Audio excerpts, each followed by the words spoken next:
উচ্চতাৰ প্ৰতিমা এটা নিৰ্মাণ কৰি উলিওৱা হৈছে। প্ৰধানমন্ত্ৰী ডাঙৰীয়াই লোকপ্ৰিয় বৰদলৈ ডাঙৰীয়াৰ এই প্ৰতিমূৰ্তিটো মুকলি কৰিব।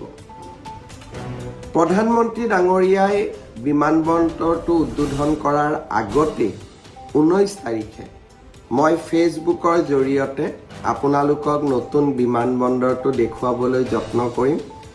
ইমান ধুনীয়া বিমানবন্দৰ, সঁচাকৈ আপোনালোকে নিজে গৌৰৱ অনুভৱ কৰিব।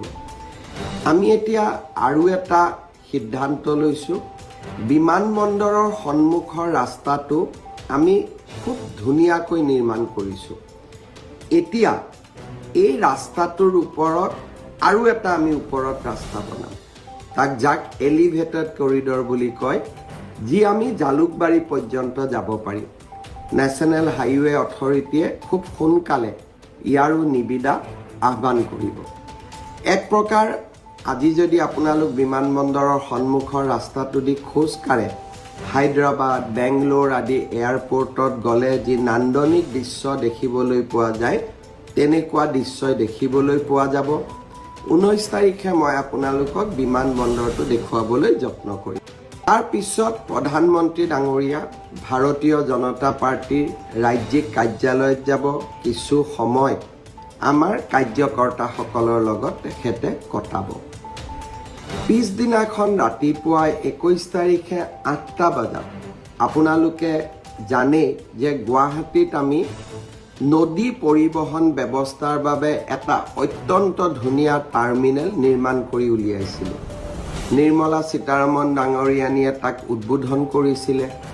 প্ৰধানমন্ত্ৰী ডাঙৰীয়াই সেই টাৰ্মিনেলতে চৰাইদেউ জাহাজত উঠিব আৰু অসমৰ 25-30 গৰাকী ক্লাছ 9, 10, 11ৰ ষ্টুডেণ্টৰ লগত পৰীক্ষা পে চৰ্চা অৰ্থাৎ পৰীক্ষা সম্বন্ধীয় বিষয়বস্তুৰ লগত ছাত্ৰ ছাত্ৰীসকলৰ লগত চৰ্চা কৰিব, আলোচনা কৰিব।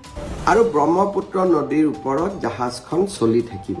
ব্ৰহ্মপুত্ৰ আৰু ইয়াৰ লগত জড়িত পৰ্যটনৰ অপাৰ সম্ভাৱনা প্ৰধানমন্ত্ৰী ডাঙৰীয়াৰ এই যি তেখেতে সিদ্ধান্ত লৈছে যে নদীৰ ওপৰত পৰীক্ষা পে চৰ্চা কৰিম, মই ভাবোঁ ই বিশ্ববাসীৰ দৃষ্টি আকৰ্ষণ কৰিব। যোৱাবাৰ কাজিৰঙাত প্ৰধানমন্ত্ৰী ডাঙৰীয়াই এটা নিশা কটোৱাৰ পিছত আমি হায়েষ্ট টুৰিষ্ট ইনফ্ল' আটাইতকৈ বেছি পৰ্যটক পাবলৈ সক্ষম হৈছিলোঁ। এইবাৰ ব্ৰহ্মপুত্ৰ নদীৰ ওপৰত তেখেতৰ ভ্ৰমণ আৰু তাৰ ওপৰত পৰীক্ষা পে চৰ্চা, মই ভাবোঁ ব্ৰহ্মপুত্ৰকো এটা আকৰ্ষণৰ কেন্দ্ৰবিন্দু যি হয়েই আৰু অধিক উচ্চতালৈ লৈ যাব। 21 তাৰিখে প্ৰধানমন্ত্ৰী ডাঙৰীয়াই আমি গুৱাহাটীৰ বৰাগাঁৱত নিৰ্মাণ কৰি উলিওৱা অসম আন্দোলনৰ শ্বহীদসকলৰ সন্মানাৰ্থে নিৰ্মাণ কৰি উলিওৱা শ্বহীদ স্মাৰকলৈ যাব। আৰু শ্বহীদ স্মাৰকত তেখেতে অসমৰ জাতীয় অস্তিত্ব ৰক্ষাৰ আন্দোলনত নিহত হোৱা 860 গৰাকী শ্বহীদলৈ শ্ৰদ্ধা নিবেদন কৰিব। এয়া প্ৰথম হ'ব, প্ৰথমবাৰৰ বাবে ভাৰতৰ প্ৰধানমন্ত্ৰী আমাৰ জাতীয় শ্বহীদসকললৈ শ্ৰদ্ধা নিবেদন কৰিব। 21 তাৰিখে আমি গুৱাহাটীৰ পৰা ডিব্ৰুগড়লৈকে যাম। আমাৰ চৰকাৰে ডিব্ৰুগড়ক দ্বিতীয় ৰাজধানী হিচাপে নিৰ্মাণ কৰিছে আৰু ডিব্ৰুগড় জিলাক কেন্দ্ৰ কৰি